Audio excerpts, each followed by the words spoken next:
नमस्कार, मैं हूं आपके साथ पूर्णिमा मिश्रा। हमारे खास प्रोग्राम क्या कहते हैं नरेंद्र मोदी में आज आपको सुनवाएंगे पीएम मोदी का वो ऐतिहासिक भाषण जो उन्होंने 12 मार्च 2024 को अहमदाबाद, गुजरात में दिया।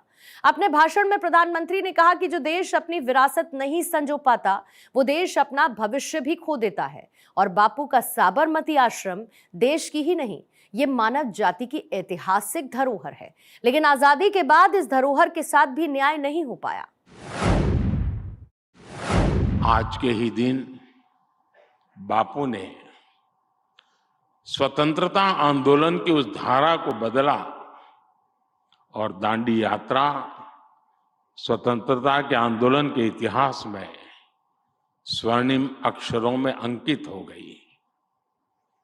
आजाद भारत में भी ये तारीख ऐसे ही ऐतिहासिक अवसर की नए युग के सूत्रपात करने वाली गवाह बन चुकी है। 12 मार्च 2022 को इसी साबरमती आश्रम से देश ने आजादी के अमृत महोत्सव का शुभारंभ किया था। दांडी यात्रा ने आजाद भारत की पुण्य भूमि तय करने में, उसकी पृष्ठभूमि बनाने में, उस पुण्य भूमि का पुनः स्मरण करते हुए आगे बढ़ने में एक अहम भूमिका निभाई थी। और अमृत महोत्सव के शुभारंभ ने अमृत काल में भारत के प्रवेश का श्री गणेश किया।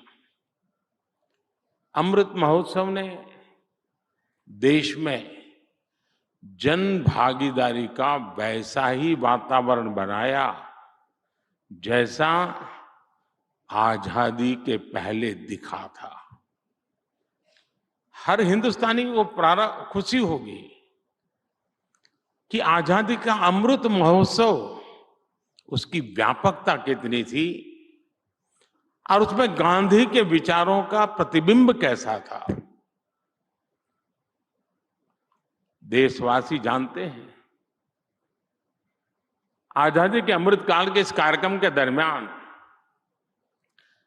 3 करोड़ से ज्यादा लोगों ने पंच प्राण की शपथ ली। देश में 2 लाख से ज्यादा अमृत वाटिकाओं का निर्माण हुआ।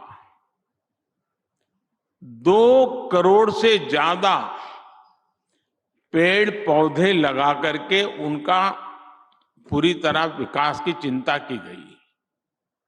इतना ही नहीं, जल संरक्षण की दिशा में एक बहुत बड़ा क्रांतिकारी कार्य हुआ। 70,000 से ज्यादा अमृत सरोवर बनाए गए। और हम याद है, हर घर तिरंगा अभियान पूरे देश में राष्ट्रभक्ति की अभिव्यक्ति का एक बहुत बड़ा सशक्त माध्यम बन गया था। मेरी माटी मेरा देश अभियान के तहत करोड़ों देशवासियों ने देश के बलिदानियों को श्रद्धांजलि दी। अमृत महोत्सव के दौरान 2 लाख से ज्यादा शिला पट्टिकाएं भी स्थापित की गई है। इसलिए साबरमती आश्रम आजादी की लड़ाई के साथ साथ विकसित भारत के संकल्प का भी तीर्थ बना है। साथियों, जो देश अपनी विरासत नहीं संजो पाता, वो देश अपना भविष्य भी खो देता है। बापू का ये साबरमती आश्रम देश की ही नहीं, ये मानव जात की ऐतिहासिक धरोहर है।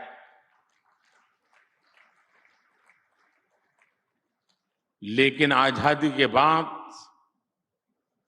इस धरोहर के साथ भी न्याय नहीं हो पाया। बापू का यह आश्रम कभी 120 एकड़ में फैला हुआ था। समय के साथ अनेक कारणों से एक घटते घटते घटते घटते केवल 5 एकड़ में सिमट गया था। एक जमाने में यहां 63 छोटे मोटे कंस्ट्रक्शन मकान होते थे और उनमें से भी अब सिर्फ 36 मकान ही बचे हैं। 6-3-3-6 हो गया। और इन 36 मकानों में से भी केवल 3 मकानों में ही पर्यटक जा सकते हैं। जिस आश्रम ने इतिहास का सृजन किया हो, जिस आश्रम की देश की आजादी में इतनी बड़ी भूमिका रही हो, जिसे देखने के लिए, जानने के लिए, अनुभव करने के लिए दुनिया भर से लोग यहां आते हो, उस साबरमती आश्रम को सहेज कर रखना हम सभी 140 करोड़ भारतीयों का दायित्व है। और साथियों, आज साबरमती आश्रम का जो विस्तार संभव हो रहा है, उसमें यहां रहने वाले परिवारों की बहुत बड़ी भूमिका रही है। इनके सहयोग के कारण ही आश्रम की 55 एकड़ जमीन वापस मिल पाई है। जिन जिन लोगों ने इसमें सकारात्मक भूमिका निभाई है, मैं उन परिवारों की सराहना करता हूं, उनका आभार व्यक्त करता हूं। अब हमारा प्रयास है कि आश्रम की सभी पुरानी इमारतों को उनकी मूल स्थिति में संरक्षित किया जाए। जिन मकानों को नए सिरे से बनाने की जरूरत होगी, मेरी तो कोशिश ऐसी कि जरूरत पड़े ही नहीं, जो कुछ भी होगा इसी में करना है मुझे। देश को लगना चाहिए, ये पारंपरिक निर्माण की शैली को बनाए रखना है। आने वाले समय में ये पुनर्निर्माण देश और विदेश के लोगों में एक नया आकर्षण पैदा करेगा। साथियों, आजादी के बाद जो सरकारें रही, उनमें देश की ऐसी विरासत को बचाने की ना सोच थी और ना ही राजनीतिक इच्छा शक्ति थी। एक तो विदेशी दृष्टि से भारत को देखने की आदत थी और दूसरी तुष्टीकरण की मजबूरी थी, जिसकी वजह से भारत की विरासत, हमारी महान धरोहर ऐसे ही तबाह होती गई। अतिक्रमण, अस्वच्छता, अव्यवस्था, इन सभी ने हमारी विरासतों को घेर लिया था। मैं काशी का सांसद हूं, मैं काशी का आपको उदाहरण देता हूं। वहां 10 साल पहले क्या स्थिति थी पूरा देश जानता है। लेकिन जब सरकार ने इच्छा शक्ति दिखाई तो लोगों ने भी सहयोग किया और काशी विश्वनाथ धाम के पुनर्निर्माण के लिए 12 एकड़ जमीन निकल गई।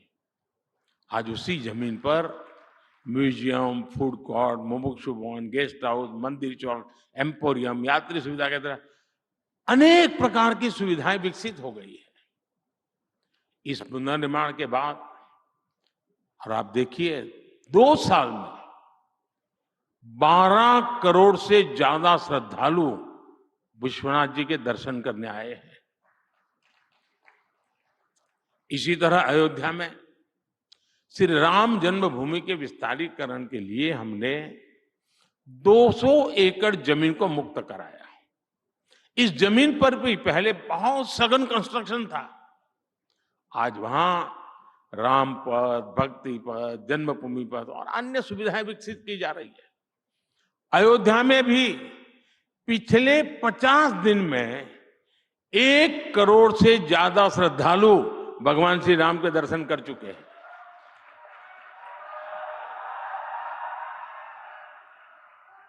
कुछ ही दिन पहले मैंने द्वारिका जी में भी विकास के अनेक कार्यों का लोकार्पण किया।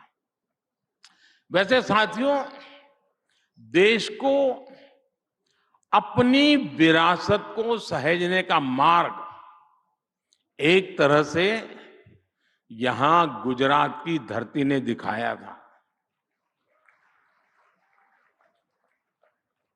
याद कीजिए, सरदार साहब के नेतृत्व में सोमनाथ मंदिर का जीर्णोद्धार अपने आप में बहुत ही ऐतिहासिक घटना थी।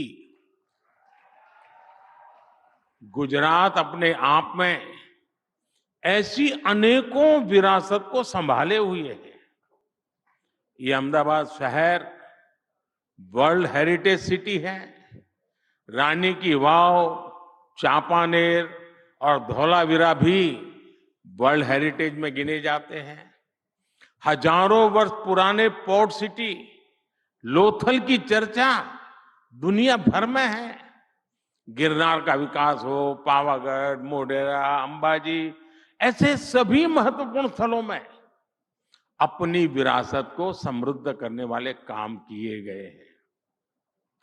साथियों, हमने स्वतंत्रता संग्राम से जुड़ी विरासत के लिए राष्ट्रीय प्रेरणा से जुड़े अपने स्थानों के लिए भी विकास का अभियान चलाया है।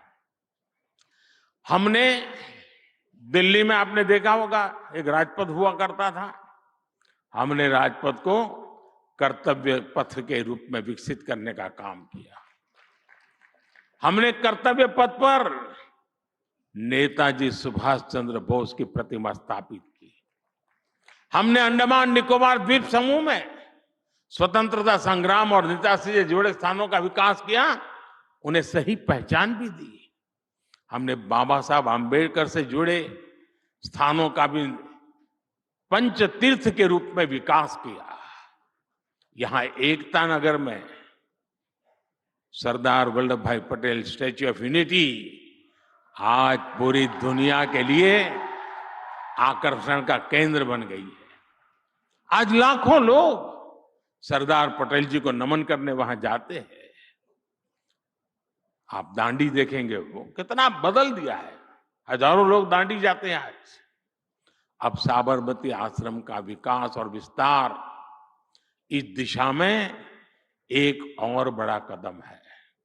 साथियों, भविष्य में आने वाली पीढ़ियां, यहां इस आश्रम में आने वाले लोग यहां आकर ये समझ पाएंगे कि साबरमती के संत ने कैसे चरखे की ताकत से देश के जन मन को आंदोलित कर दिया था, देश के जन मन को चेतनवंत बना दिया था, और जो आजादी के अनेक प्रवाह चल रहे थे, उस प्रवाह को गति देने का काम कर दिया था। सदियों की गुलामी के कारण जो देश हताशा का शिकार हो रहा था, उसमें बापू ने जन आंदोलन खड़ा करके एक नई आशा भरी थी, नया विश्वास भरा था।